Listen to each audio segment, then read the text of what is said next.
Hi, I'm making these videos so I can clarify some of the points I've been making about how you can take some modern images like JPEG files and then go through a process and convert them into classic bitmaps that can open in programs as old as MacPaint for the classic Macs.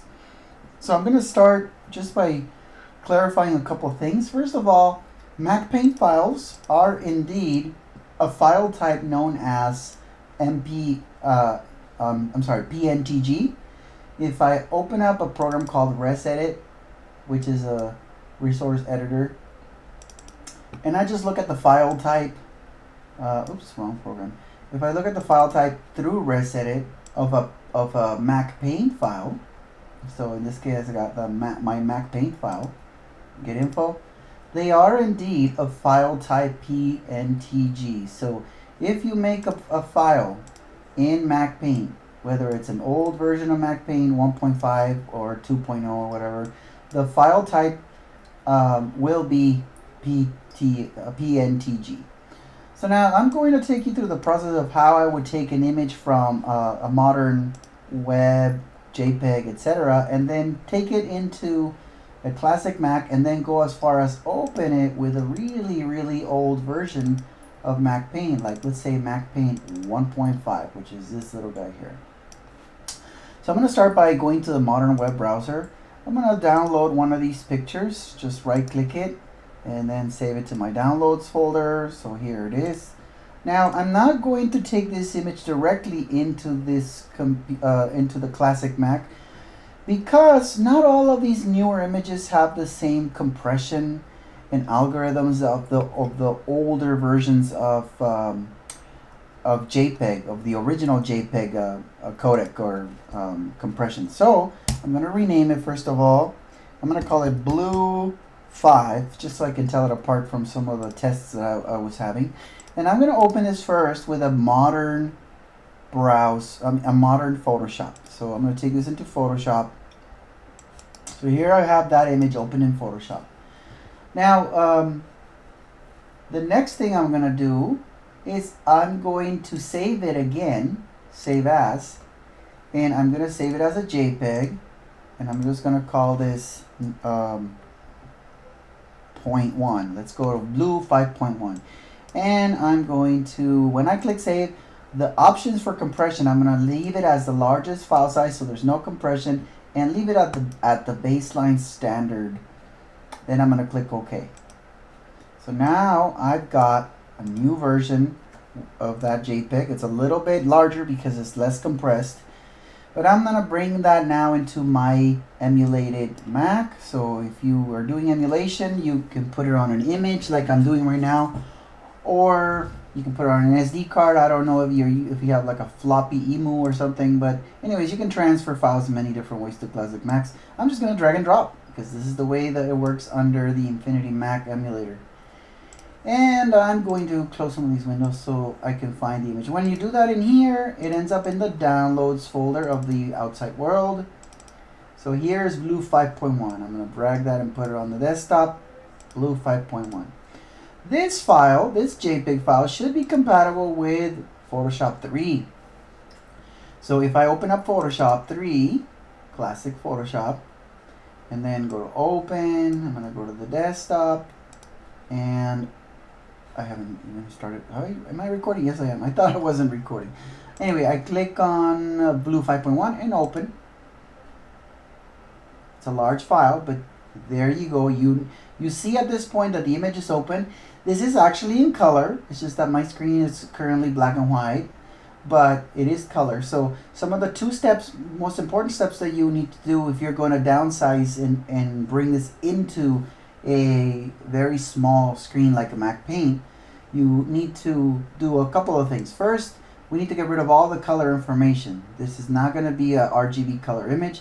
So the first thing we're going to do is just remove color by making it into a grayscale and throw away all the color. So we click OK, and now it deletes all the color. But now we still have color. We just have shades of gray. So the next step will be to Actually, before I do that, I'm going to change the size. Why am I going to change the size? Because the true size of this image is actually very, very large, right? Remember that we take for granted resolution on newer screens because they're so dense in pixels. But we're going to go down to a screen that I believe is 512 by 380 something. Very tiny screen. And these pixels are not going to fit. So we're going to change the size of this image and just shrink it down to a more comfortable size, like maybe 7 inches by 4 inches at the same resolution, 72 pixels per inch, and then click OK. Okay. Now, if I zoom in, I still have a very similar picture, but now I've gotten rid of a lot of the extra pixels within every inch. My last step is going to be to convert it to a bitmap image. So there are no other levels except black and white. I click OK. Now Photoshop at this point, and by the way, I don't know if you see that when you do the bitmap, you have put this back. When you do the bitmap, you get different algorithms for converting those values, and the most popular one is the Fusion Dither. So I'm just going to choose the Fusion Dither. Now from this point, here's where we're going to be able to transition into MacPaint. If we go to File menu and do Save As long as you have done the steps correctly, I'm just going to change the name, just call it Blue 5.1 MacPaint. And the format will be MacPaint. This only shows up as MacPaint if you have done the steps that I just highlighted. If you forget to make it a bitmap, MacPaint will be grayed out. So I'm going to go ahead and just say this. This is Blue 5.1 MacPaint and just click Save. I'm going to align it in the top left so that I can, when I open it, I won't have to be moving around too much on the little tiny screen of MacPaint. Click OK. And now let's exit Photoshop. Now I'm going to head over back into MacPaint just to show the final result. Let's open the oldest version I have, MacPaint 1.5. And then when we go to File, we'll close this guy.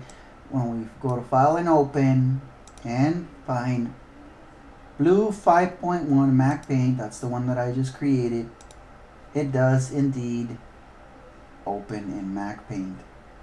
Then if I want to move around, I have to go to Show Page and scroll. This is the problem with having such large images in this little tiny screen. So, I guess you could do whatever you want here with fat bits or not. I'm going to quit. Actually, what I'm going to do is I'm going to close this and I'm going to go in reverse. Now I'm going to go to open, and let's open a classic MacPaint file. So if I go to the graphics and then MacPaint, let's see. Let's go to MacPaint. Are there any samples here? I think MacPaint 2 might have some samples. Let's go to landscape. Okay, so here's a landscape MacPaint file. So I don't know, let's say I draw a little tree just to make it a little bit, just a little dry tree or something. Okay, then I'm going to save it. So save. That's it. I'm going to quit. Now this MacPaint landscape image, we're going to bring that back into our modern computer. But before we do that, we're going to open it in Photoshop. So let's fire up Photoshop again. And this time, what I would recommend instead of doing JPEG is using TIFF. Because TIFF is a much more versatile file format, especially for the older computers. Those were the ones that the professionals used. JPEG wasn't really that popular back then. So I'm going to go to MacPaint, and here's the landscape. Okay, and I'm now going to save as, and this I'm going to save as a TIFF file. Okay, the TIFF file. So let's put it on the desktop, landscape, and I'm going to add an extension so that I can tell it apart, and then save. Click OK.